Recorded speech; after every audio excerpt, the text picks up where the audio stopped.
can still communicate with one another even from a distance. So I'm going to ask our brother Chris if you would like to say a prayer for us, that we have a meaningful discussion, and take it from there. Thank you, sir.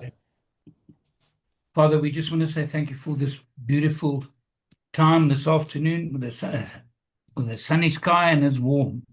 It's not cold over here. I don't know about the other side, but yes, it's nice and warm. Father, I thank you that the word that we will speak will be constructive, that it'll be in line with your word. And our ears are open, our hearts are open, and we want to hear what is on Rev's heart. And we thank you, Father, that any distractions or any thing that would want to come against or spoil this Zoom meeting, we take authority over it in the mighty name of Jesus, and it shall not manifest itself. We give you all the glory and praise, and we thank you for everybody that is on or even going to listen to this recording. We give you all the glory in Jesus' name. Amen. Amen. Amen. Thank you very much, Brother Chris. We trust that we're definitely going to have a meaningful time here. The reason for this meeting, I will share with you why I set up a meeting, and to get as much as possible people online, that people don't have to travel. And also we're thinking of those who are afar, that they can also be part of our discussion and the purpose of us being together here today. And the majority of this discussion is about the restorative justice and victim offender dialogue process. And as you know, that we have the orientation, we have the 6 days, 6 hour per day restorative justice week, and then we have the follow-up sessions, and then also we try to journey with them at least for a minimum of 100 hours. And because now we also had to look a little bit deeper, and that is what we started about 2 months ago, after the new stats came out that between 88 and 92% of offenders re-offend again while they're on parole. And I again looked at the reason why, and in our handbook, for especially for the participants, there are a few reasons that we gave, and that is what we gathered over the last few years of why people reoffend again. And we also brought it into the process that people can be aware of that. In the Gauteng area, there is also the Encounter Church that came on board with us and agree, where we do a restorative justice process and the follow-up sessions, that the Encounter Church team will start with a healing and deliverance ministry, and we trust that that will also expand to other provinces as well. And obviously we're looking at the individual counseling, and then later identify the victims of crime. So this is actually the process. But how do we follow this process, which is today very important, that I would like to share with you, because this is a process that we journeyed now for a number of years, and we made many changes over the years and many discussions.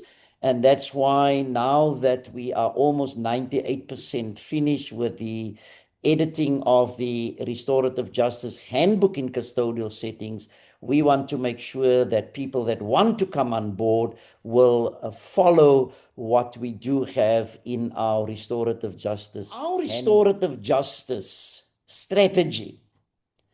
This is a restorative justice pathway, and we will come back to the pathway. But this pathway is a step-by-step process that allows us to fulfill the purpose of healing the wounds of crime, obviously salvation, deliverance, repentance, being heartbroken for your wrong, your remorse with truthful answers, confessions, taking responsibility, accountability, restitution towards the main goal in terms of reconciliation. So without these, reconciliation will be very challenging. And I do need to mention all this because for those who will listen to this recording, obviously need to know and understand what I'm trying to say. Restitution is important, reintegration is important, and the transformation to reduce offending behavior is also very important. And remember, our strategy is already proven step by step in the right direction. And I can proudly say that this is a strategic pathway over the last 27 years, and we are proud of that. And so this restorative justice pathway set us up for the right direction, and all that we want people to do is to follow us in this direction, because we worked through this over all these years. It's obviously kingdom-minded. And I deliberately put in brackets there about being kingdom minded. A kingdom mindset is focused on Christ more than anything or anyone else. Every thought is shaped with his presence in mind. Getting even more practical, it means considering what Jesus thinks about things more than how we think. We do that by simply asking him. When we have a kingdom mindset, we see the world through God's eyes and live in a way that honors him. So one of the areas that is very important that we committed ourselves to assist DCS, which is Department of Correctional Services, in changing prisons into correctional centers. And this is something that we embrace. It's something that I discuss with authorities, that we are on board to see correctional centers and not prisons. No further punishment, but rather confronting and correcting offender behavior. That is also very important for us. And working towards integrity, trust, honesty, and respect, and also to uplift the dignity of our clients. And if they're not guilty, we brought this into this process because it's only the court of law that can be challenged about this found guilty via an appeal, and then also confronting the court of law via a judgment and sentence remarks. This is part of our process. There are many people that will say to us that they are innocent, or they were framed, or they're not guilty, and we can't argue with them, and we don't want to argue with them and even say to them they're lying. What we are saying to them is that we will request the judgment and sentence remarks, not just from life sentence offenders, if we can get that also for other long-term sentence offenders, and we get that documentation, we will be able to help them to see why the judge found them guilty and why the judge gave them such a sentence as well. Places of new beginnings. I was speaking at a church now on Sunday, and I said, just imagine that we're saying now that a correctional facility is a place of new beginnings, where these new beginnings should have happened within the families, in the homes, in the churches, and in the community. We also look at the human rights of correctional facilities in terms of the incarcerated people and the Department of Correctional Services staff as well, and encourage also DCS officials to be excellent rehabilitators. That's why we're giving them also training. And accept our Hope Prison Ministry staff as members of our community, local and abroad, and facilitators, but also some of them are affected by crime. So we're looking at all these areas. So this restorative justice process, specifically of Hope Prison Ministry, is not just the program. It's not just a walkover. We develop over years a process that I will share later, the benefit now that we reach so many years on this process and brought so many changes. Then also evaluate the consequences without being judgmental or putting you on a guilt trip. So we discussed the consequence. Matthew 6:33, Jesus described this perspective perfectly. Seek first the kingdom of God and his righteousness, and all these things will be added to you. What are the qualities of those who belong to the kingdom of God? Meekness. This is what we need in this restorative justice process.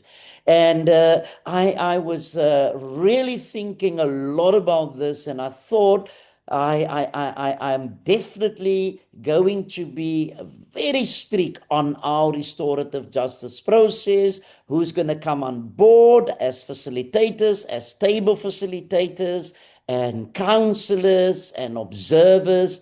And I thought, let me bring all this information in terms of being kingdom minded. We need that meekness, the mercy, the purity, the peacemaking stand in stark contrast to the values of the world. Yet, there are very qualities that reflect Christ's kingdom in a culture that values power, self-interest, and retaliation. Jesus called his followers to live differently, and it is amazing, those who are on this Zoom meeting, it's amazing how our clients will say when they look at our team, they wonder, why do people still care for us after we committed such evil crimes? But this is how we show humility and even forgiveness, according to Matthew 5, 7, and 9. But, with being excited about the kingdom of God, being kingdom minded, even earlier today, I received a message, and I do understand the statements people make and the desires people had, because there are people that do not know much about prison ministry and always have the people, I just want to come and share Jesus with people. I just want people to know about Jesus. But I can say today, and those of you are already involved with us on restorative justice even, that Jesus is there already before we even reach the correctional facilities. We just need to be very practical in terms of how we are going to come across people incarcerated in terms of their own lives, what they did that caused them now to be incarcerated, and how they can come out of this dark hole and even meet with people they hurt. Because we're working in a governmental system and there are rules and regulations to obey. We can't just do what we want to do. And our responsibility as the executive of Hope Prison Ministry, or the executive directors of Hope Prison Ministry, myself and my wife, that for many years we were strong on being faithful to the policies even and regulations of the Department of Correctional Services, especially the policy on proselyting. And what does proselyting really mean even in the Bible? And we need to respect the rule is no proselyting. And it's explained originally, the Greek Septuagint translation of the Old Testament passed the word proselyte into the modern language, with a neutral meaning. It simply means a convert, someone who changed his or her opinion or religion, and proselytism mean the attempt to persuade someone to make such a change. So we are not allowed to persuade people, because the department called that proselyting. We are not allowed to persuade people to become Christians. And we worked out over the years a process which we will share with you. How do we reach out even to other religions without proselyting? There is a protocol in place, and there are also a way that we studied the Department of Correctional Services rules and regulations and policies, and following that, we never were on the red carpet for proselyting. But now I say it again, but, the Department of Correctional Services has a partnership policy agreement called the Operational Agreement, which requires the following. And so this helps us in dealing with different clients from different religious and faith backgrounds, and the partnership policy help us in terms of the operational agreement, which requires there must be an orientation. So we do not start a restorative justice process until we share with them a month before the time about restorative justice and what they can expect. And it is there where we say to them they can get involved voluntarily. They can sign up. We will make sure that they understand it in their own language.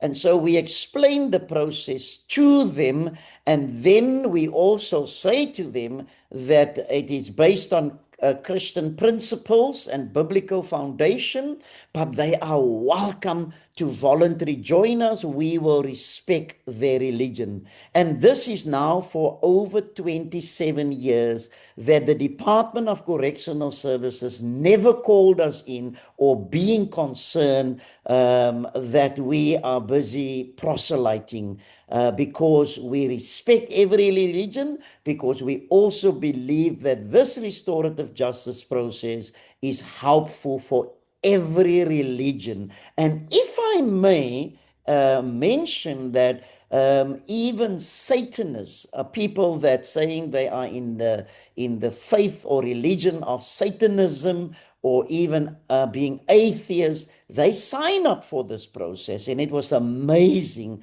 the outcome, without us persuading them to become Christians.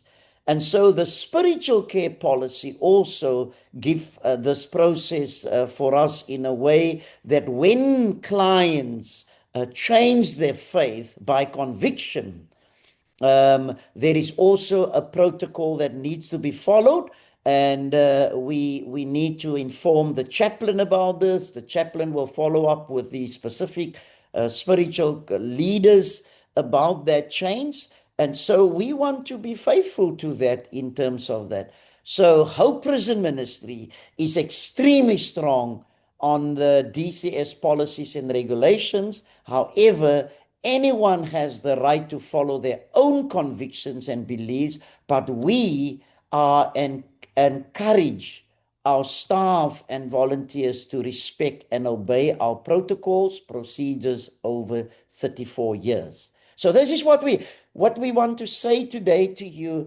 We want to release people who want to do this restorative justice in a different way.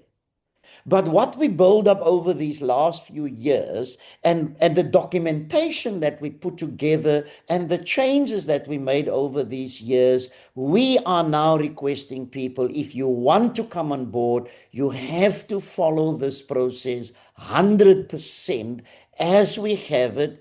And if there is anything that you would like to contribute, is to set up a meeting with us. We discuss this before we look at the way forward in terms of any changes.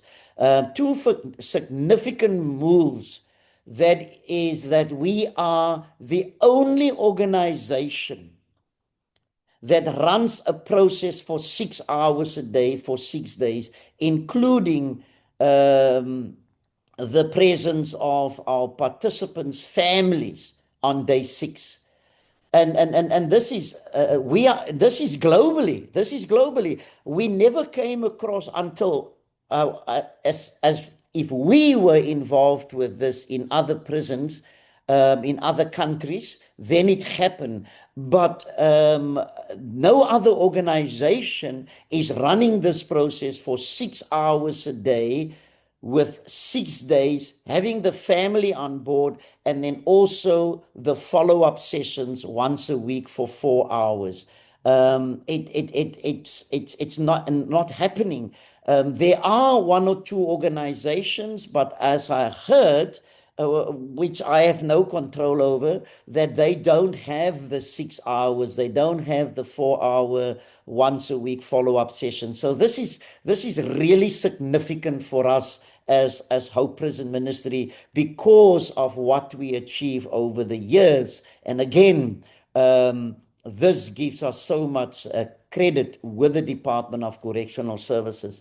We have our evaluation process, which is important. It helps us to show the outcome. There is the certificate ceremony, and Correctional Services also require, or they ask us if we do give certificates, and that is a yes. And we spend more hours with clients than any other group or organization, even DCS professionals. And this came from DCS professionals as well. We spend more hours with our clients than anybody else, up till a minimum of 100 hours.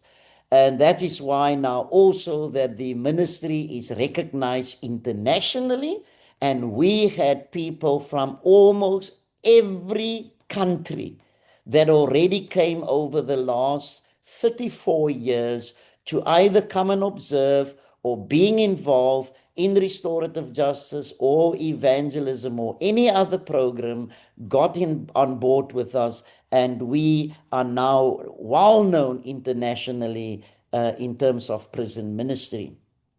The reason significant is that we were invited to sign a national memorandum of understanding to roll out our ministry into 243 correctional facilities.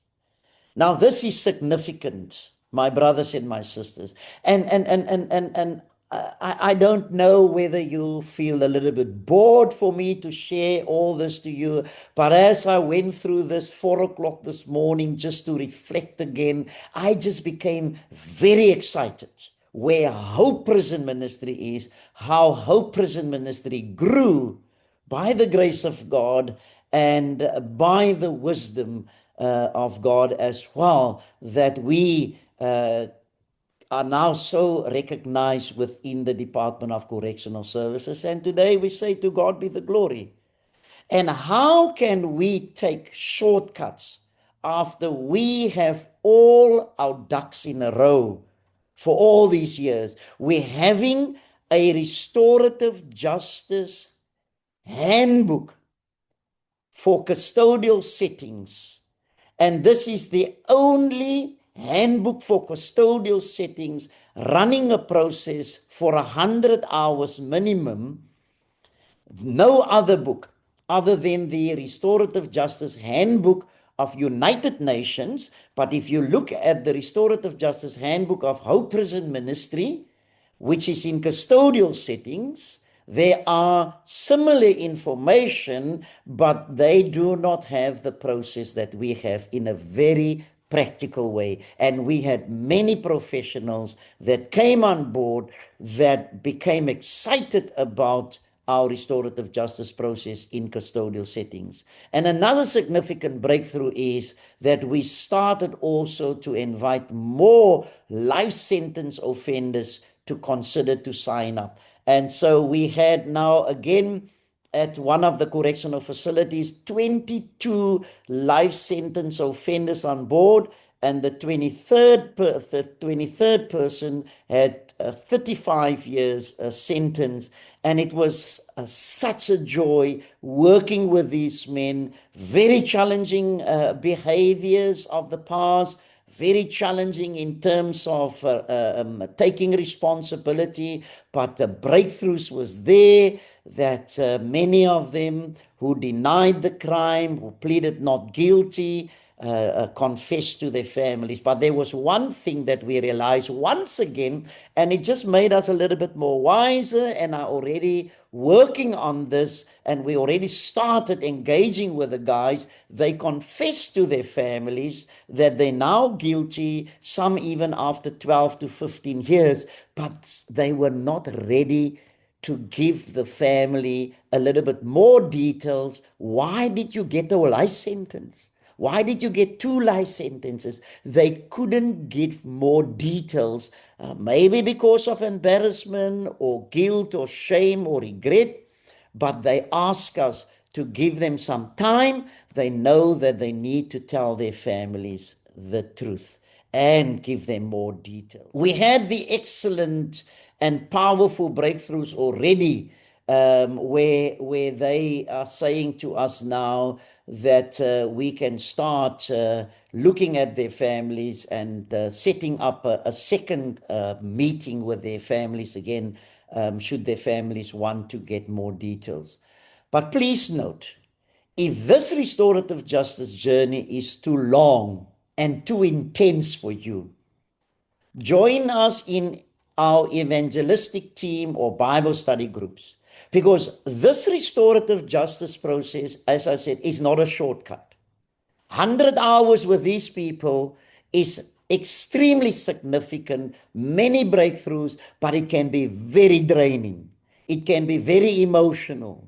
And that's why now with our recruitment, we need to make sure that we almost say to the new potential volunteers that want to become table facilitators, even as I say to our clients at the orientation, I say to them nowadays, if I'm you, I will never sign up for this process because it is very challenging. It is very confronting. But if you sign up, I will be highly impressed with you. And I say this now to potential volunteers as well. If you are not emotionally ready for this process, don't sign up for this process. We have evangelistic outreach also. We've got Bible study groups, and you can join that if this is not where you want to be. But we want people that are ready to journey with us in this way, and as our Restorative Justice Handbook spell it out from the beginning to the end. Then we have our country's constitution that help us a lot, and I focus on certain areas of the constitution, especially the Department of Correctional Services Act 111 of 1998, and then also the spiritual care policy of the Department of Correctional Services, and then our signed operational agreement. So I would like people to understand, and sometimes when people think, why am I so strict on the presentation of our restorative justice process? And the reason for that is that we sign an operational agreement with the Department of Correctional Services with the guidelines that they put in place of us, the don'ts and the do's, and we need to make sure whoever comes on board that we honor even our agreement that we have with the Department of Correctional Services. And then what is also very helpful for us, the Criminal Procedures Act is also very helpful for us, and the Victim Charter, and then also the media policy, because nowadays you can't just take photos and videos and just you can't even just share it at churches. I need to now rework this whole process, where we need now people to sign another document that they will agree that we can even share their story at a church, especially when we have the family engagements, because of the Poppy Act as well. But, I say this also with all respect, we had people that agreed that we can share their video to people. But the sad reality is they get a little bit upset with us as a ministry. I think more upset with me because I don't allow people to take shortcuts on this ministry and on this restorative justice. And obviously, when I stand up against it or when I challenge people, then people also become very offended. But I'm rather going to take it if people become offended, and then I get 2 o'clock in the morning a message, please remove my wise video from immediate effect, or I will complain because remember the Poppy Act, and then it becomes so ugly. So when it comes to people that want to take photos and videos or whatever, and we don't allow this, and we do it ourselves, and we share this information with correctional services first before we distribute this. So please have patience with us even in that regard. Recently, somebody just put something on TikTok, an engagement with an offender. And fortunately, we didn't have to do anything. The Department of Correctional Services suspended that person's services.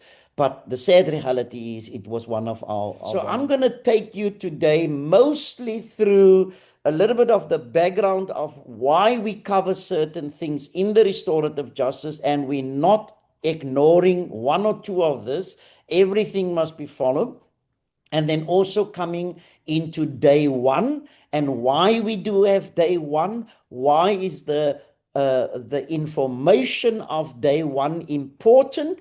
And every table facilitator or every potential main facilitator needs to know and understand that every slide that we have in our presentations should not change, and people should not remove some of the slides because they feel that this is not necessary. We worked on these slides for 27 years and a research of longer than 27 years, and we gathered a lot of information on the floor over the years, and that's why we made changes. That's why we brought more information into this process, and we want people to respect that and trust the process with us. But before we continue with this now, I spoke a lot.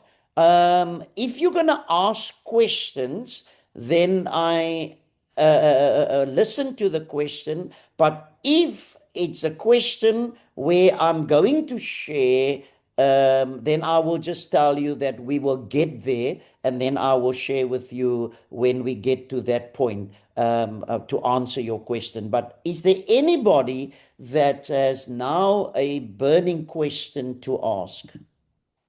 Anybody?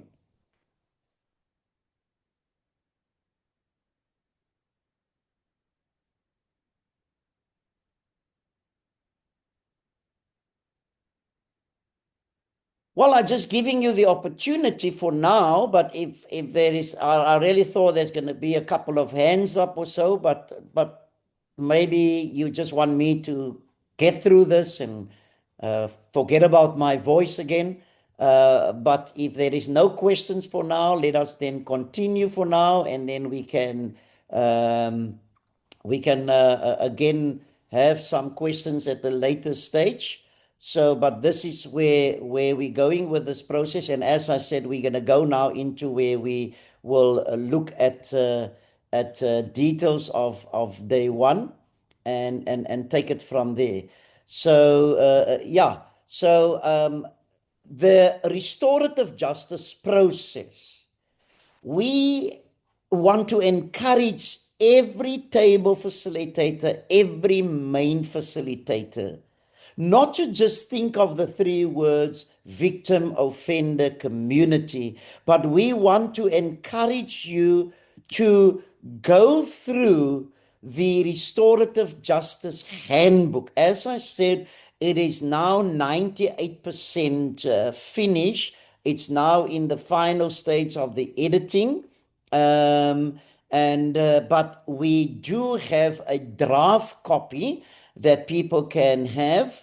We're requesting that people don't make copies of that, but read more about victims, read more about the offender, and read more about the community.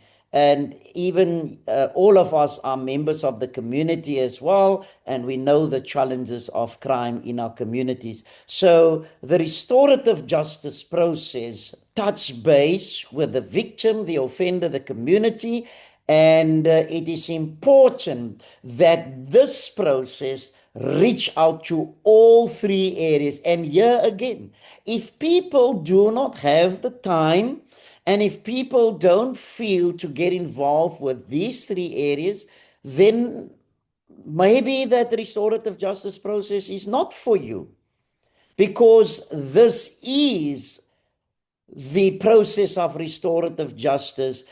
Everybody that was affected by the crime should be having the opportunity to come on board and to also have that platform to ask the relevant questions, make the statements, and share their feelings and the thoughts and the ripple effect of the crime as well. And so that is why we're dealing with that in that area.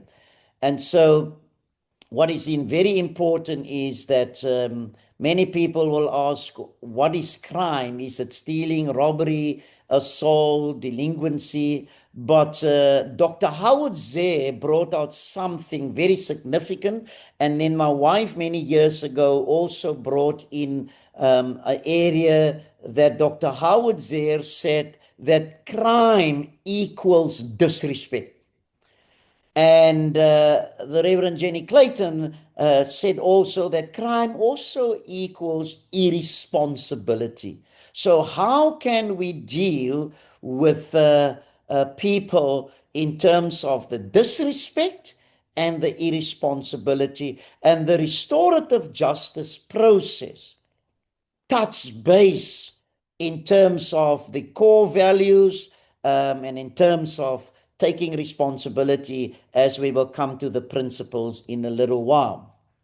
Okay, now we need to understand that crime is also a very traumatic experience for the victims itself, and even for the victim's family, if they had to go and identify bodies. But what we also found on this last life sentence group at this specific correctional facility, a maximum correctional facility, is that how they witness the crime that they were committed.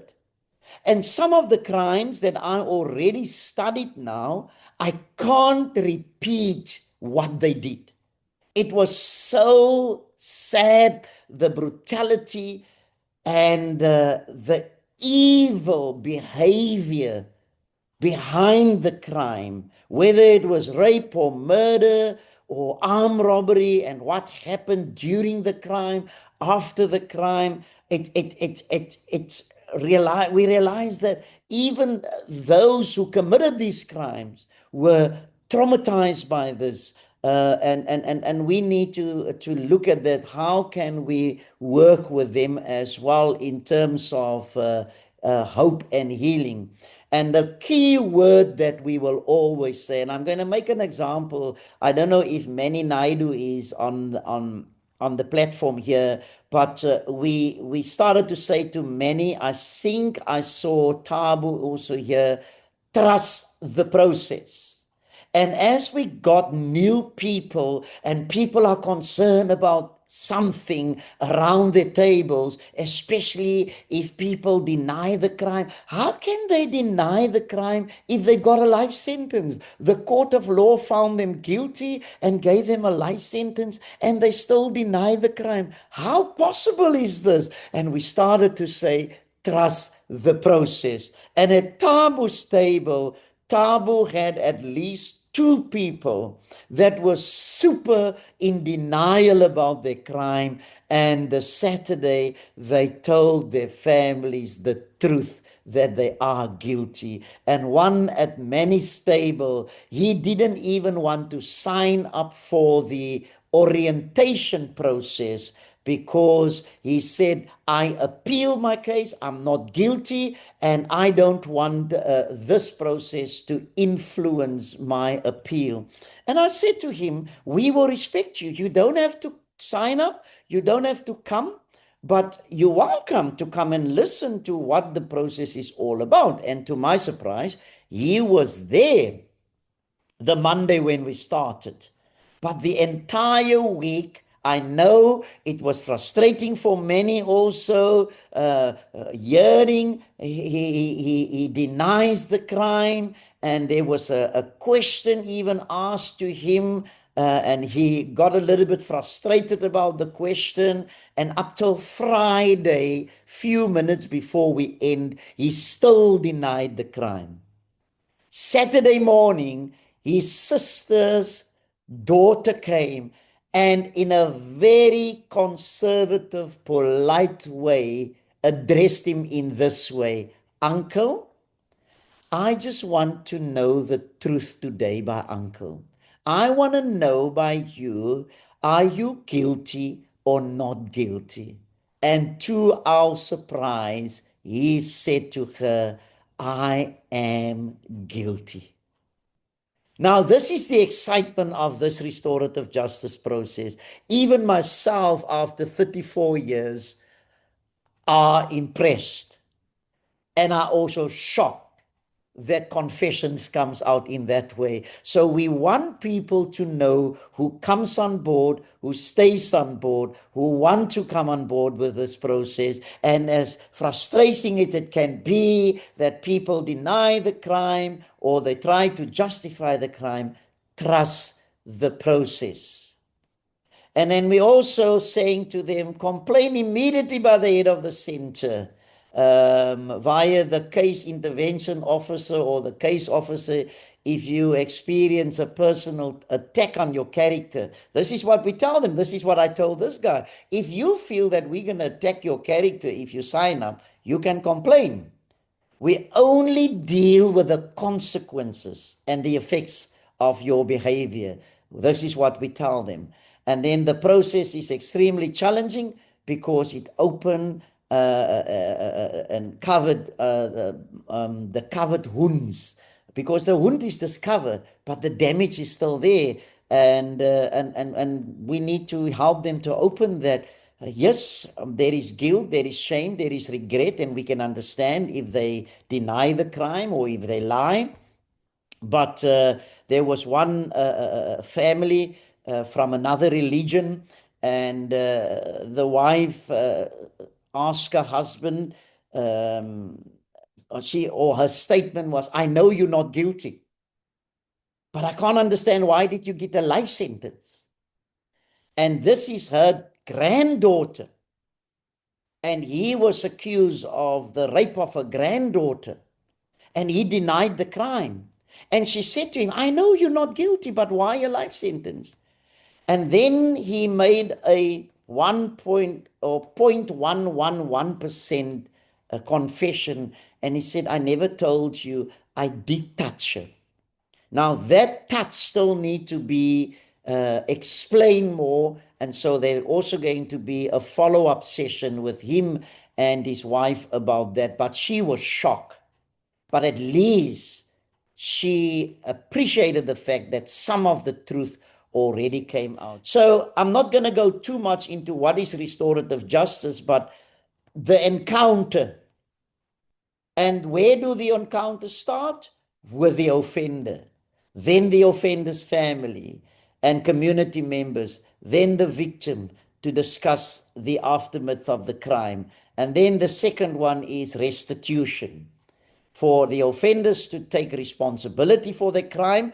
That's a very key word. Responsibility is a key word. Alexander used to say that restorative justice was my lifeline. And two things that I learned on this restorative justice is responsibility and accountability. It's also about inclusion.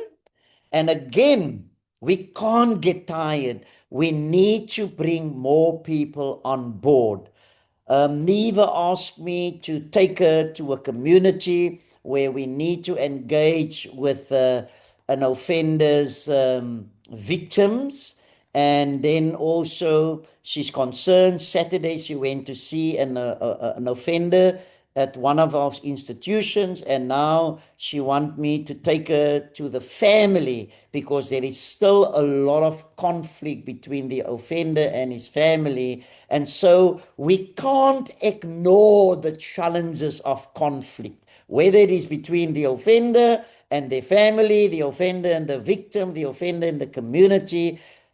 This process help us to engage, even that everybody is included in this process. And then also the reintegration part.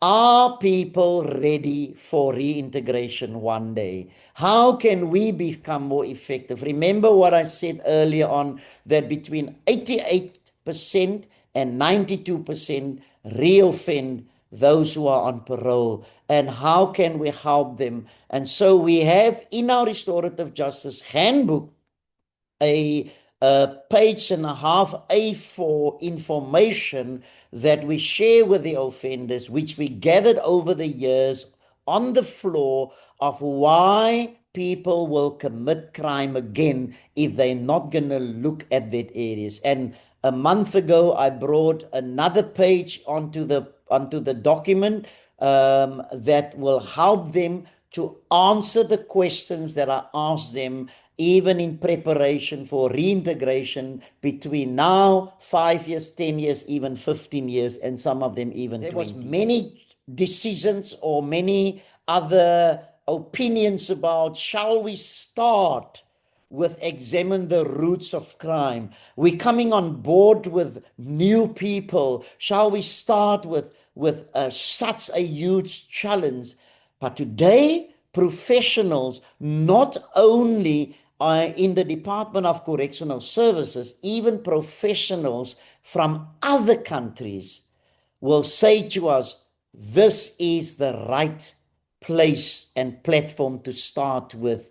The encounter where the offender had an encounter with themselves by examining the roots of their crime, the criminal behavior. Why? It's because hurting people hurt people. And so that is where we start. We now can thank God for another breakthrough, that psychologists and social workers, even the case intervention officers and unit managers, recruit possible restorative justice participants on this process for us to have an orientation and allow them to ask us the questions and explain them what it's all about, and then they sign up for the process. So we don't even recruit people anymore. The recruitment comes from the professionals as well, because they will say that we reach more breakthroughs than they ever could imagine. And so that's why we need to make sure that the guidelines is in place. I'm not going to go through all this. This is in our handbook, but it's all that is important. But something that I changed now, where I said, don't preach.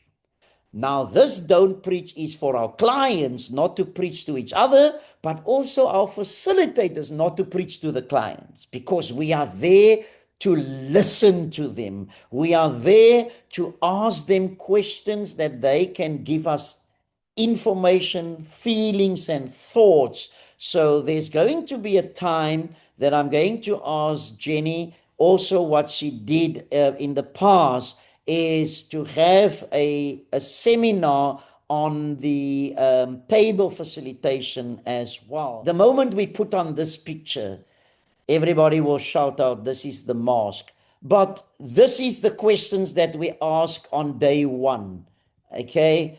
And it says, the questions is that focus on the effects of our brokenness. What was our response to our hurt? Why can't I love people? Why can't I love myself? Searching for life's meaning. You will realize that people who have been hurt other people. Why am I here? Make right the wrong. Now, this slide alone, we share right in the beginning of day one. And it is amazing. And I gave a little bit more time for this, how they immediately, a light globe goes on for them about searching for significance, make right the wrong. Why am I here? Why such unacceptable behavior? We had now recently some of them that were saying, we never thought about these kind of questions. We are now so interested to see what this day is gonna give us in terms of just looking at these questions. Is already exciting for us. So we want people to become familiar with these questions, because this is the focus of day one. This is the purpose of day one, where we help them to focus on their brokenness and asking these relevant questions. Because when we look at discover the roots, one of the areas, and again, if we are not even ready to speak about physical abuse, sexual offenses against even us, or family violence, if we didn't deal with these kind of things, it will be very difficult for us to engage with our clients about it. That's why we need people that if our volunteers work and had these challenges before, we want people to work through this and go for counseling, go for help before you come on board. And our statement is, let us heal and stop hurting more people. That's a motto for us as we look at this, the roots of the criminal behavior that people did to even our clients, and to help them to even focus on their own pain.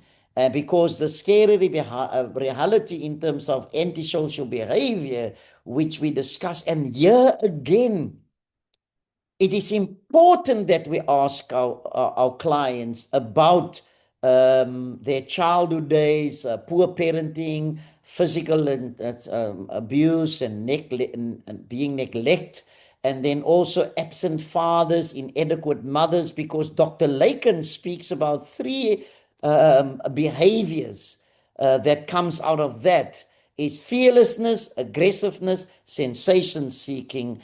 And we make this thing very practical. We hear how they operated fearless in their communities, aggressive, and then also in sensation seeking. They belong to the gangs. They have names in the communities like Mr. Terminator or Lion. Or one guy said at this specific prison, he even said to me, don't look me in the eyes, because I'm involved with witchcraft, and don't look me in the eye. And my name in the community is oh, Tabu, you must help me now. Crocodile. I think it's Crocodile.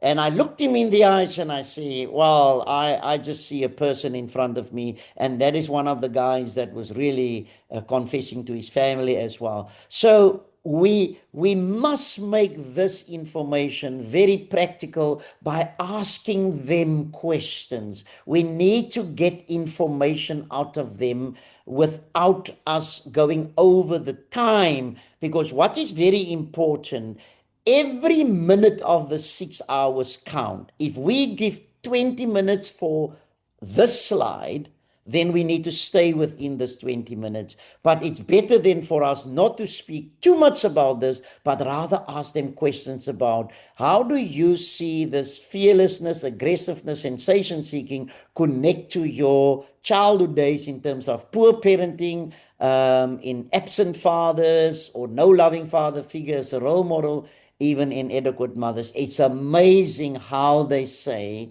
that all of that areas affected them, where they have the behavior of fearlessness, aggressiveness, and sensation seeking. So this is what we're saying. This is why it is important that we make this document, we make this process very practical and not just mumbling words off in front there, but trying to get information out of them as well. And ask the questions, which is very challenging. 2/3 of incarcerated people come from broken homes. It's amazing and sad when they respond to that. It's sad when they respond to no loving father figure as a role model, 95%. And Jenny is my witness, where the chaplains in Australia said even for them, it's more than 95%. No loving father figure as a role model. Then we see 2/3 abuse themselves with drugs and alcohol, and 80% of incarcerated women have been physically or sexually abused. And you have to get involved with a female RJ to witness that. I'm just going to skip a few of this for now. And here comes the behaviors. Now people are identified with a kind of a trademark, like psychopath, kleptomania, pedophile, pathological liar, habitual criminal, renowned gangster in our community, identified as a sexual offender, dangerous criminal, white-collar criminal. Now, my request is for everybody that want to be part of restorative justice, that we do not judge or condemn or make statements against people who are identified by professionals and by the court with this connotation of psychopath, pathological liar, pedophile. We still need to see God's grace, but this journey might be longer for many of them. But this restorative justice already proved and showed that there was many breakthroughs with people with this kind of behaviors. And so we need to stay positive. If I look at those who were sentenced under Section 287B as dangerous criminals, we encounter with them. There's now one on day parole. If you listen to the crime that he was committed and the reason why he was sentenced under Section 287B, which is a dangerous criminal, and his sentence is indefinite, and you sit with this guy. A few weeks ago, he sat in my car when I went to visit him at his work, and I thought, just over 30 years behind bars, wasting so much of his life. But he's got now that desire to move forward. And so we must never condemn or judge these people or even be scared for these people, because our presence amongst these people is Jesus' love in a practical way. And I trust and I hope that we have our two trees, the good tree and the bad tree.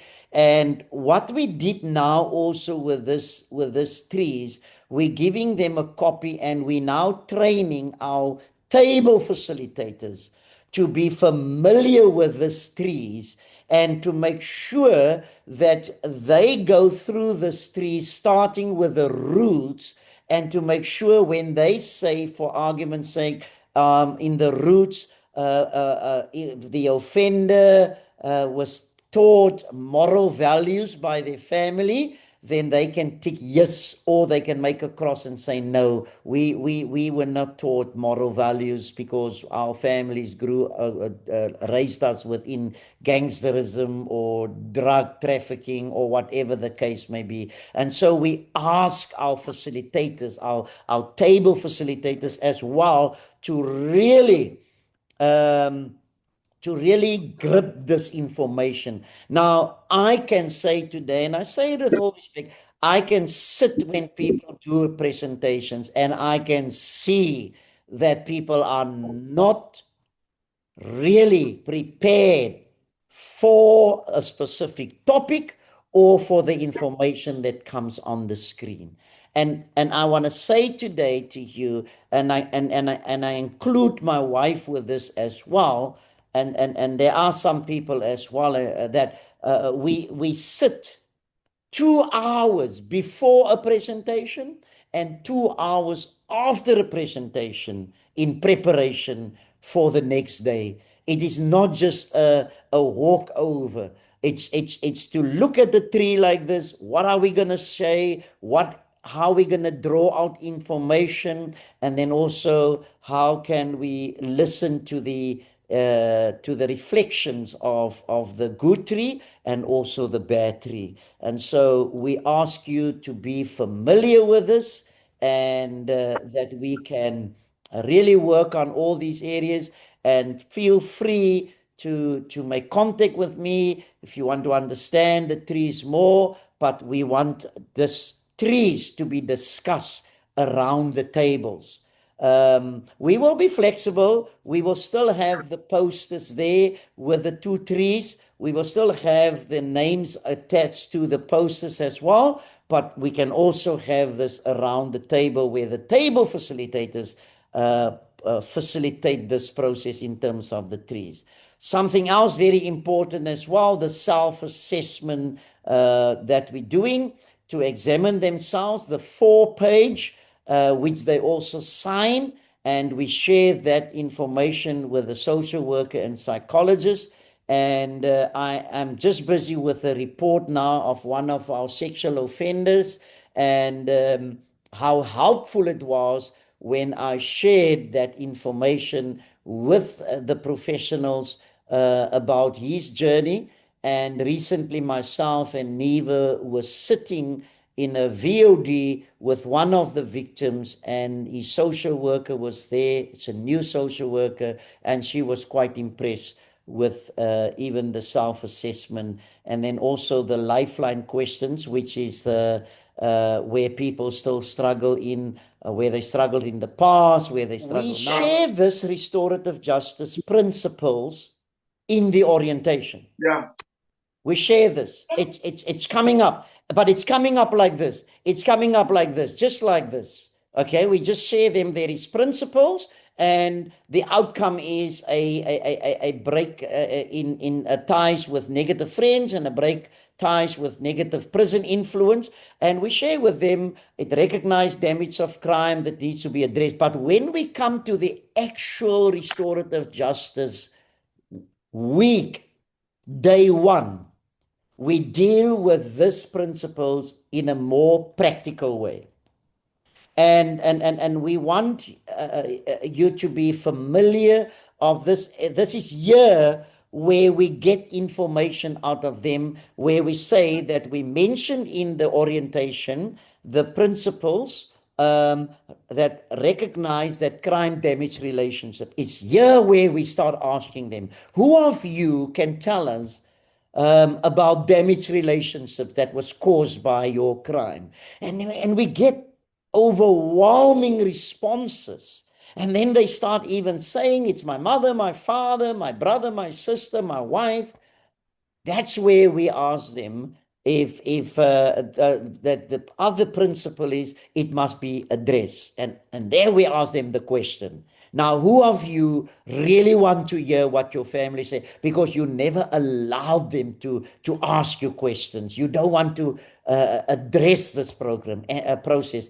And then they raise their hands, and they are the guys that gives us the permission to phone their family out of the class where everybody can listen. So this part in the RJ week is completely different how we do it in the restorative justice orientation process. This becomes more practical, and then also encourage the process to repair the damaged relationship caused by harm. And so many of them will also tell us that they never even thought of repairing the damage, but some of them also said, we didn't even realize the ripple effect of the crime and what we did to others. We hear it all the time. And the word responsibility. Now, this is where we ask another question, a very practical one is, how many of you pleaded not guilty in court? And we had at this maximum security prison amongst life sentence offenders, 17 raised their hand. They pleaded not guilty in court. Now, the second question was, now, how many of you knew in the back of your mind that you were guilty and 14 wave at us out of the 17? That they knew that they were guilty, but they pleaded not guilty, and that shows that they were not ready to take responsibility. The other question that we asked them, how many of you committed crime and nobody knows about it? Only you and maybe some of your friends, but nobody will. And then they raise their hands and we start counting how many, and we come sometimes up to 150, 200, sometimes even up to 500 crimes that was committed. And there we show them again. Now, there are 200 victims that don't know who is behind this crime because you can't take responsibility. And that's why you continue with crime. And that is a mind-blowing area for them as well. Very practical. And then also focus on the harm caused by crime. This is where we give them information on the second day when we have victims that coming to share powerful stories that happened to them, and also a different way of thinking about crime. Here again, I personally use this knife issue. How many of you walk with a knife just in case, or with a weapon just in case, and they respond? And we have the opportunity to say to them, we also go into these communities, we don't go with any weapons. We don't go with weapons. So that mindset needs to change. They will say that we don't murder. We're not murderers. We only kill gangsters. That mindset needs to change, and we help them with this. And then also to seek to redress for victims, or mend, or repair, or restitution. Many of them said they never thought of that. And so this clip becomes very, very practical, and we need to make sure that people bring out the practicality of this. And then also the sign of remorse is to break ties with negative friends, and by the end of the week that information comes more out, where they break ties with their negative friends and prison influence as well, especially those who joined the number. So this is where we are. The biblical reference to the word justice means to make right. And it is exciting for us to be part of helping people to make right. Plato and Aristotle considered justice to be the mother of virtues. Such powerful statements being made. And then also on the bottom on your left side, you see the retributive justice, determining who gets what. You committed a murder or rape, you must get a life sentence. There is just a procedural justice, the retributive justice, then the restorative justice. And I want to encourage you, if you really want to live out this process, if you really want to know how Hope Prison Ministry had so many breakthroughs in correctional facilities, that we are now being called for this process, that we don't have to go knock on the doors of correctional services for this process. They knocking on our doors if we really study all these areas of a restorative justice process, a justice that we will see. What do we mean by this? What do we mean by this scale? Now, by this scale, we mean there is the victim on the one side, and our restorative justice process must help the offenders to know that there's going to be a time, even their own family will do it. Why did you commit this crime? Even how, even who helped you, and they want to express their feelings. And so we can't bring these people on board, not even their own families, if we don't take them through a restorative justice process in terms of the crimes that they committed. They need to know that some of the victims even want to know what was their journey. Myself and Neva did a VOD of a policeman that was murdered, and the wife of the policeman said, now tell me, you are now 18 years in prison. What did you do in this 18 years? Just lying there in prison. And this guy said, I'm sad to let you know, because I don't want to brag about it, but I obtained a degree in this last 18 years. And that woman almost physically lying over the table and said, can I get a handshake from you? Well done. Well done. At least you didn't waste your time here. And so some of the victims want to know who the accomplices is. Now, this is something that we do not have much when we engage with victims. You do not get proper victim support and empowerment. Now, this is where my responsibility is with Jenny and some people that want to come on board also. How can we train people to become a support to victims and empower victims? Now, once at Pastor Ricardo Sloster's church in Mitchell's Plain, he arranged for us a group of people that were interested in victim support and victim empowerment. There was about 33 people that evening.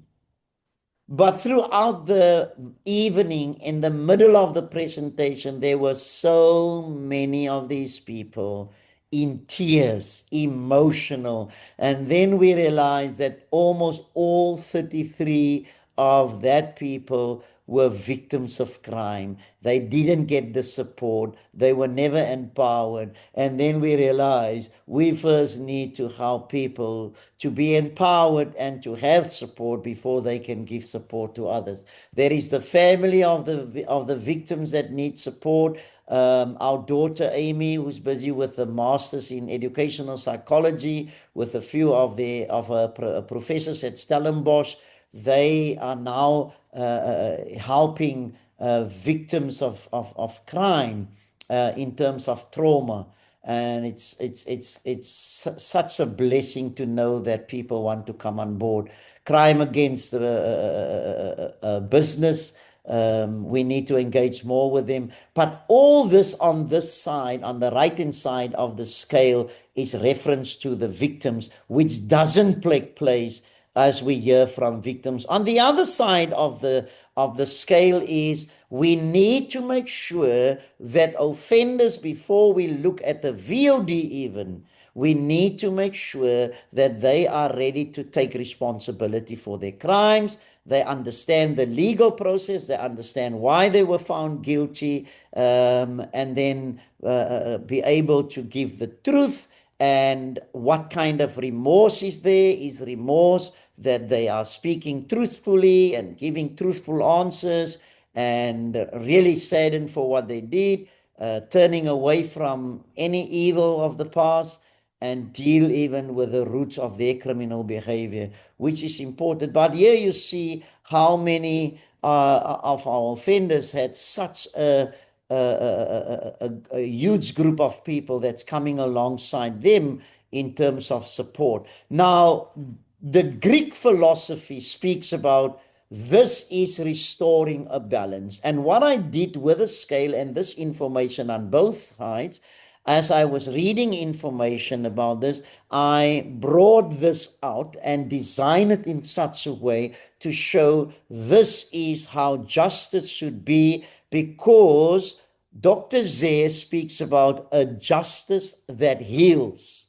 And looking at this scale and looking at our restorative justice process, and we can give you hundreds of stories of victims of crime and offenders' family that got some healing through this process, and then also restoring a balance according to the Greek philosophy. So this justice scale, very important, very important to know. And again, I'm saying, if this is, oh, I'm not interested in this, rather give me the cross than you giving me this justice scale. I'm more interested in the cross than in the justice scale. Well, the justice scale look almost like a cross. But this is for people that are interested in the process, because we need to have more breakthroughs. In the process, because we need to have more breakthroughs. And I'm going to put up this all there. And that's why this is a long journey. This is the first 36 hours of our journey, where we're having our orientation here on the bottom here on the left hand side, and then we move to the arrow, the green arrow, looking at the 36 hours of what we're doing in that. And then there is obviously people that is in denial, and if they are in denial, we don't judge them. We're rather going to look at the judgment and sentence remarks. We examine the roots of the crime and the ripple effect, people taking responsibility and accountability, confession, repentance, and also forgiveness. And if there's unforgiveness, obviously there's no freedom towards restitution then and reconciliation. And we're coming to the main area is personal restoration and wholeness. Now, listening to people, and I see this now in the life of Alexander Juistenberg, who tremendously grew in this area. And even Neva complimented him this morning, 6 o'clock, when we were together in the van, of his progress as well. And seeing that he went through all this information. That's why he said that restorative justice became my lifeline.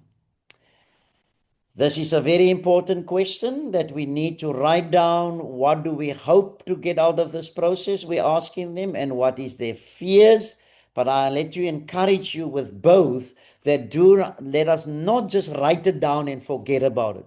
We have to come back to this again, and saying that you said on the first day, this is what you hope to get out of the process. We share it with your family. Give us some feedback from time to time, if there's any of the hopes that you accomplished, or what is your fears in terms of that. And then, very important, we need to make sure that they understand the day one questions and the reflections of day one. And then we come up with the message of hope. We will tell them that there is going to be a restorative justice path, the offender rehabilitation path, and show them this is a journey. Now they are incarcerated, security was made aware, and now there is a personal restoration, so that they can start having new beginnings and care programs, so that we can share with them at the close of the day one that there is so much hope for them. And then obviously the Ubuntu values. Myself and Jenny heard more about the Ubuntu values in other countries than in our own country, that this is an African concept. It's about sharing, compassion, respect, and caring. A communal life is the foundation of society in the spirit of family. Ubuntu determines and influences everything a person thinks and says and does. A very powerful process to get to know about. And I'm going to put up this all there. And that's why this is a long journey. This is the first 36 hours of our journey, where we're having our orientation here on the bottom here on the left hand side. and then we move to the arrow, the green arrow, looking at the 36 hours of what we're doing in that. And then there is obviously people that is in denial, and if they are in denial, we don't judge them. We're rather going to look at the judgment and sentence remarks. We examine the roots of the crime and the ripple effect, people taking responsibility and accountability, confession, repentance, and also forgiveness. And if there's unforgiveness, obviously there's no freedom towards restitution then and reconciliation. And we're coming to the main area is personal restoration and wholeness. Now, listening to people, and I see this now in the life of Alexander Juistenberg, who tremendously grew in this area. And even Neva complimented him this morning, 6 o'clock, when we were together in the van, of his progress as well. And seeing that he went through all this information. That's why he said that restorative justice became my lifeline. This is a very important question that we need to write down. What do we hope to get out of this process? We're asking them, and what is their fears? But I'll let you encourage you with both, that let us not just write it down and forget about it. We have to come back to this again, and saying that you said on the first day, this is what you hope to get out of the process. We share it with your family. Give us some feedback from time to time, if there's any of the hopes that you accomplished, or what is your fears in terms of that. And then, very important, we need to make sure that they understand the day one questions and the reflections of day one. And then we come up with the message of hope. We will tell them that there is going to be a restorative justice path, the offender rehabilitation path, and show them this is a journey.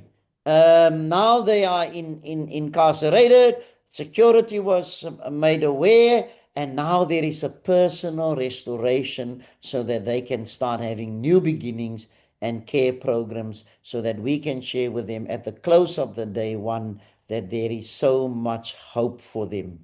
And then obviously the Ubuntu values. Myself and Jenny heard more about the Ubuntu values in other countries than in our own country, that this is an African concept. It's about sharing, compassion, respect, and caring. A communal life is the foundation of society in the spirit of family. Ubuntu determines and influences everything a person thinks and says and does.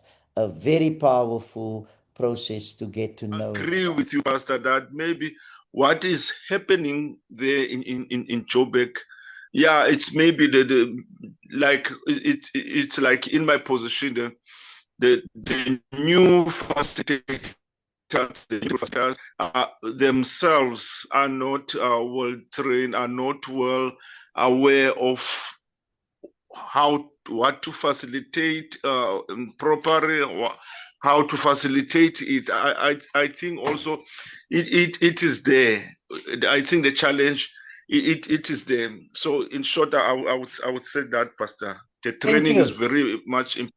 Thank you. Yeah. Thank you, Tabu. And just to say that in terms of what I always try to say to people, also Stefan, the number of hours that we put into this process, it became important for us from a financial point of view, and the challenge of recruiting volunteers for this process almost brought us over years to a point that we only take 10 people at a time for 100 hours or for less hours.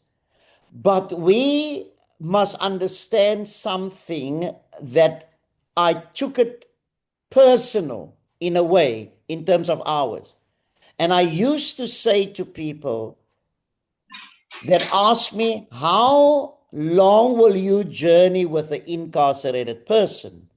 20 years ago, I still said 15 years, then I'll give up on you. And people ask me, why 15 years? I said, because my mother prayed for me for 15 years and I never came right. She witnessed me getting a sentence and never saw me outside because she died while I was in prison. So who am I to give up so easy and expect people to change overnight if I couldn't even change over 15 years? Today, if people ask me, how long will you journey with an incarcerated person? I am now saying for life, because my wife married a broken ex-prisoner and she is now journey with me for life. So that's why we're saying we can't expect these people to change overnight. And we can't have this quick fix evangelism. We can't have this just saying you're accepting Jesus and then I'll send you to heaven by tonight. We need to have patience that by conviction, people need to stand out. There was once a lady from a different religion. She told my wife, I had a visitation of Jesus and my family can say what they want to. And today she's connected with the family and still stand as a born-again Christian. So when it comes to the times and the hours and all that, we ask our people to have the patience. Yes, the Western Cape is really going on well here. And that is why I'm going to be in the Eastern Cape next month to do, or even training for the officers over 3 days for our office in the East London area.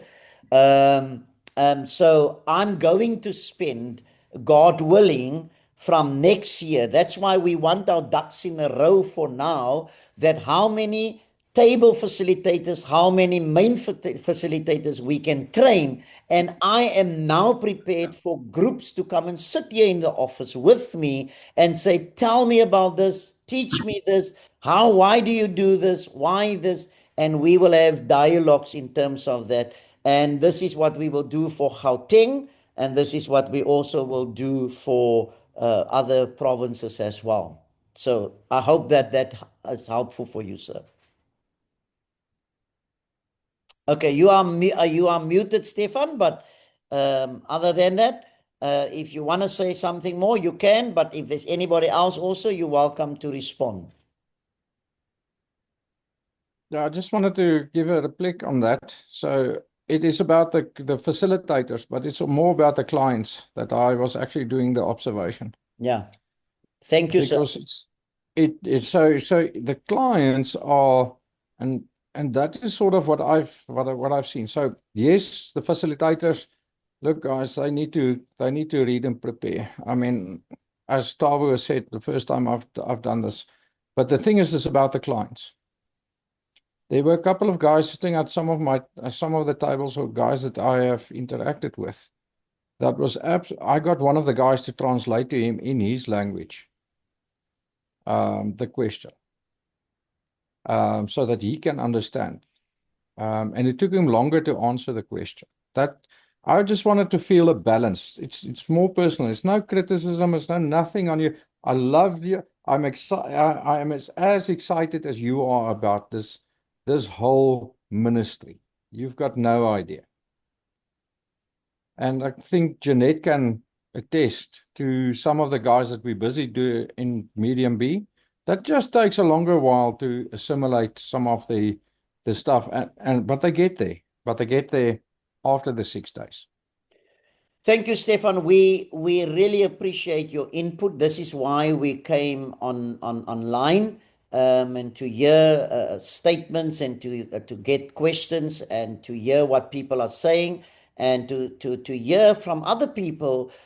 Is this the right way and the right direction? Is this the right strategy? so that we can learn It from is. one another. It's a strategy that worked over 27 years, and in other areas 34 years. And that is why we want to hear what people are saying. So thank you very much for that. Anybody else? Rev, I just wanted to just add on what Stefan has said.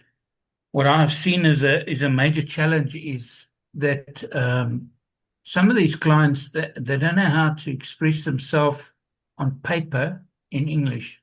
And when doing their reports, they write in their mother tongue. Now that makes it for the facilitators or table facilitators very difficult, because you can't read and understand that language. But then you need somebody to interpret it, and that you don't have the time for that. As a table facilitator, you don't have it, because you still got to fill some information on the Connect system, and you don't have everything on your fingertips. That is just one downfall that I have experienced. And then following up with the families when we need to call them is English is a problem. They don't understand, and secondly is they don't trust the person on the other side. Excuse me. And if they hear it's another person's voice of another race, they don't answer any question because they don't trust them. And now that is a challenge, because then we need to get somebody of color and that can speak that language to actually communicate with those individuals of the family to find out if they're going to come for the family day. That's just small challenges that is experienced. Yeah. But nobody, when we volunteer to be table facilitators, nobody actually explained to us, you're going to receive that as a challenge. So just beware. Those people don't understand what you're saying. Yeah. Thank you. Chris, thank you very much. Thank you very much for this. And this is so important that we hear this. Very important that we hear this. Now, the one thing in terms of the challenge of even reading and writing, okay, and the one challenge of language. This is why in our manual we state that the orientation should be now a month before the RJ process starts. Now, when you look at our intake form gives us information about the language and ask the client, what is your language you use? And then there is also, if the person say English even, and saying that, are you speaking it good? Do you understand it good? And all that. And it is there where the main facilitator has to identify this and make sure that people sit at tables. If I give you an example here in the Western Cape, we have Lucia, who was a lecturer, and she's Afrikaans as well. So people that struggle with read and write, we will give them to Lucia, and then she journey with them. So when we have the intake forms completed and we evaluate that, we will know at which table we will place that person according to their language. That's why we have Afrikaans, we've got English, we've got Xhosa, but in Gauteng, it's a much bigger challenge for us there also, because there are more different languages in Gauteng than in the Western Cape. In Gauteng's got quite a lot of different. So what we had once at Sun City in Johannesburg, we had, and Peacemaker and Jeanette can tell you, when we had it at Sun City in Johannesburg, we identified the different languages. There was about 6 different languages. And we recruited volunteers according to that languages. So this is why it is important that we have the orientation a month before the time and make sure that the language, we have them according to the table. Secondly, in terms of the families, what we did in the past, and we need to train our facilitators also. You don't have to make the phone call yourself. Like I saw how some of the facilitators was using Tabo to phone people that are more Xhosa than Afrikaans and English. And they understood him. So we can help one another. Tabo can, again, if he have an Afrikaans person, he can ask one of us to phone that people. And what we also have in our manual, which was also important, but I see it doesn't always happen. We send out a letter, but the problem now is that we can't depend on the post office anymore. But we send out a letter about restorative justice and invite the family. But I recently made a suggestion, Chris, that because most of the families are also on WhatsApp, that we send them a WhatsApp presentation about the reason why we invite them. Even Monica mentioned to me when she said with the family about the RJ process via WhatsApp, they responded immediately to her. So all these things is in our manual. We just need to make sure that our table facilitators follow through with it. And we're definitely going to be very, very strict on not doing a RJ if the orientation didn't take place a month before the time. And so that we can iron out these kind of challenges, Chris. But it's good that you mention it, because this is things that show all of us the importance of being more firm when we do the orientation. What do we need to look at, that we don't frustrate our table facilitators?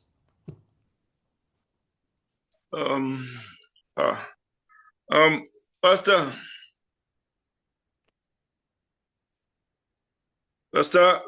I listen, Tabu. Yeah, I just want to also come in, and then you will know better than me. I'm just sharing what I'm experiencing. There was a point raised about trust. They don't trust, you understand? So, you know, I don't, yes, it might be also about like people of color, but what I'm also experiencing, it's not only that.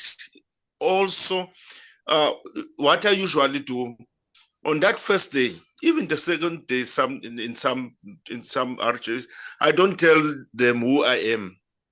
I don't tell them who I only tell them about me, but no, I don't tell them that I'm an ex-prisoner. You understand?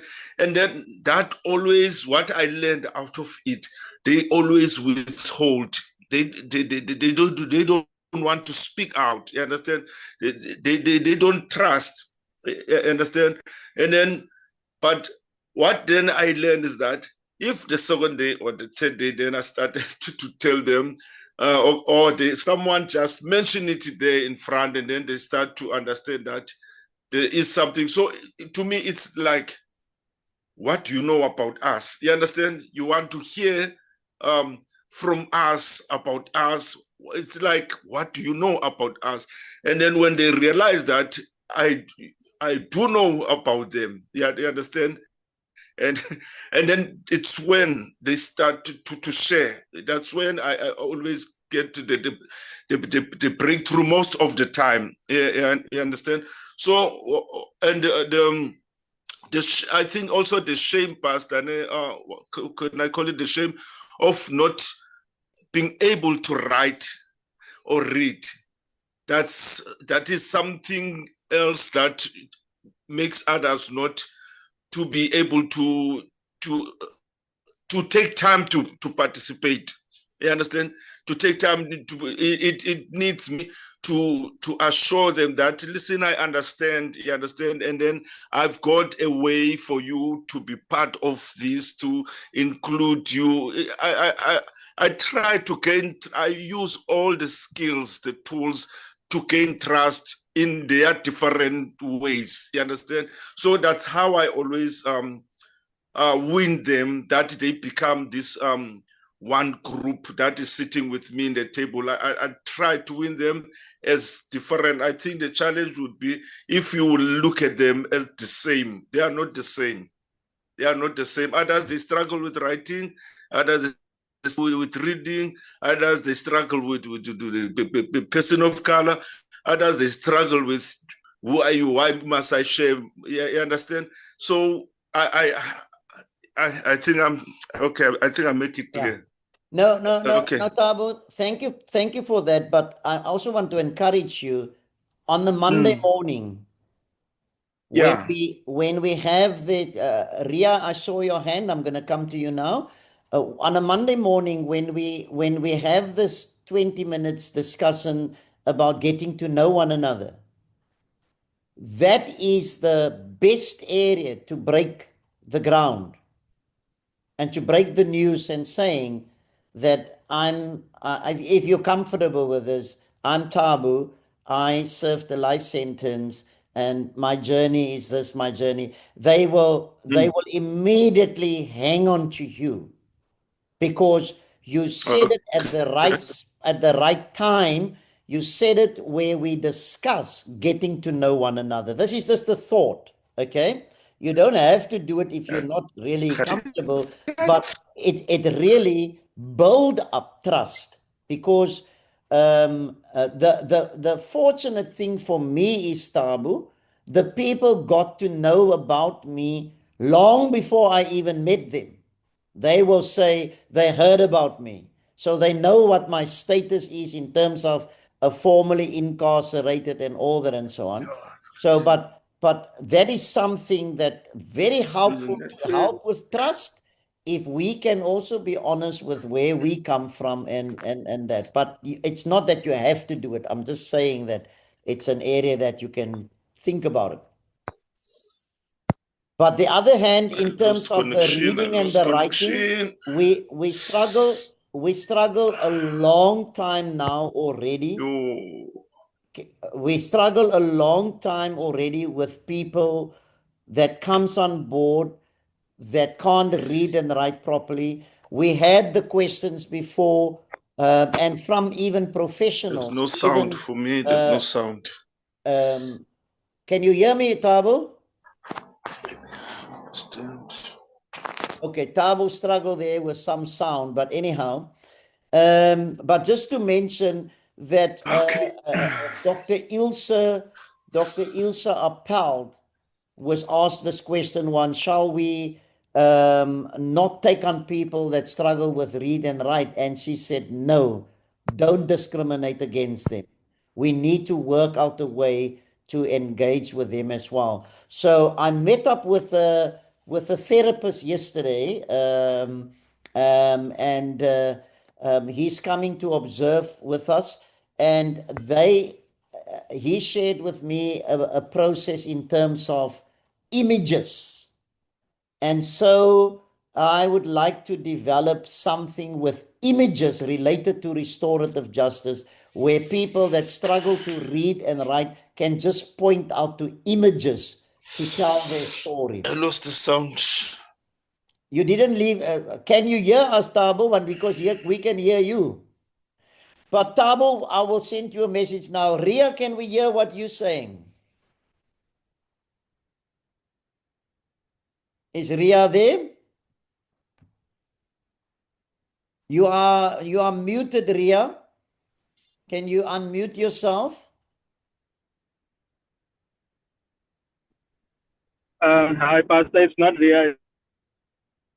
Brendan. Can you hear me? Yes, Brendan. You can talk. Yeah. I just want to respond in terms of the trust issue. Clients, it's a prison mentality. we do not trust people that come from outside. We withhold information and we withhold our identity from them because we don't trust anybody that comes from inside. It is a prison mentality that has been adapted by many.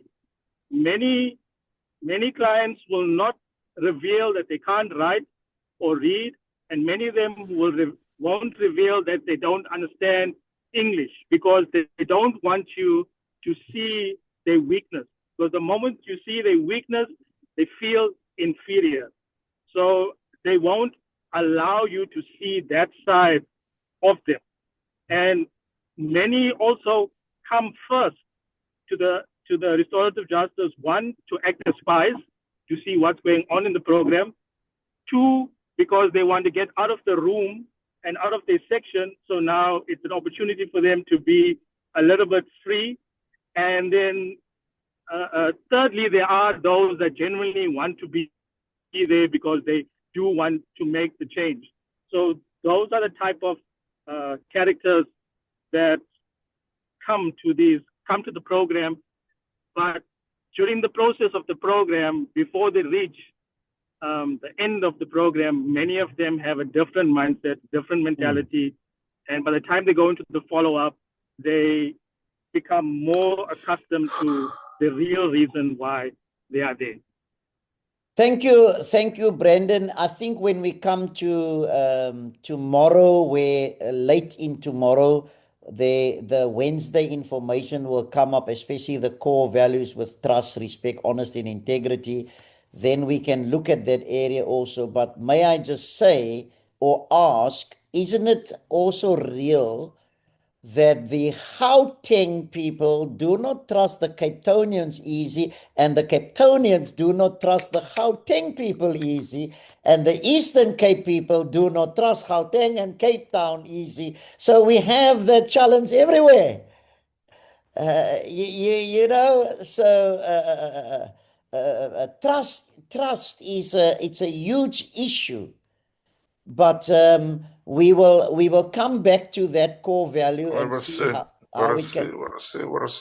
how it can help us. Yeah, Tabo, we can hear you, but I don't know if you can hear us.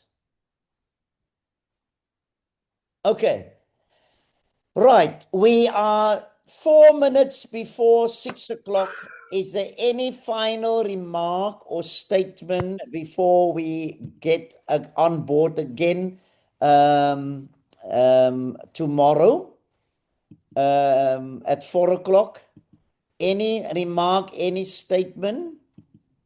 Apologies, Rev. I need to go off. I need to connect to another Zoom meeting at 6 o'clock. Yes, sir. So if you're welcome. Excuse me. Yeah. Thank you. So thank you very much. Andrew, your hand is up.